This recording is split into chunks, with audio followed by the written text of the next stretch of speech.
not buying insurance and are, under this bill, relieved of paying that penalty are then going to have the choice as to whether to buy insurance or not buy insurance, but they now know they don't have to pay a tax penalty if they don't.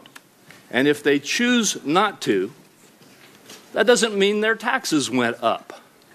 There's not $1 taken away from them if they make that choice.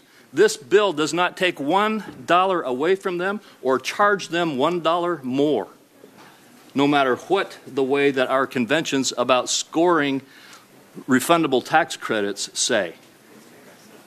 Mr. Chairman. Senator Cardin. Mr. Chairman, I listened on Monday, Tuesday, and Wednesday as my Republican colleagues pointed to the Joint Tax Committee distributional chart as evidence that this bill helped middle-income families. Now, I also heard my Republican colleagues disk the Joint Tax Committee on their revenue estimates, saying that they were wrong and the $1.5 trillion wouldn't be there, when in fact we know it's going to be more than $1.5 trillion because a lot of this is temporary in nature and will be a greater deficit than $1.5 trillion. Now we have the joint tax analysis that shows that middle-income families will actually see their taxes go up, not down, as effective rates. Yet high-income families, no, they do fine. They do fine. Now, I heard the chairman talk, well, this is their own behavior.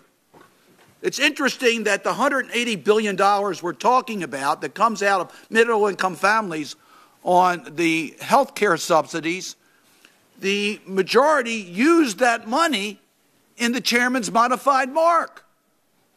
They used it to make certain changes that are reflected in the distributional charts. So you're saying, no, we're not going to count the behavior on the health care in the distributional charts, but we can take that revenue that's not going to be spent and use it to make the distributional charts look better. How hypocritical can you be to do that? Voluntary action. People make decisions. Businesses make decisions as to how they're going to spend their money. That decision affects their tax liability. You're not challenging that. Look, let's at least have some decency to respect the professional work that's been done here and call it the way it is. What this modified mark will mean is that middle-income families are going to pay more. Higher-income families are going to pay less.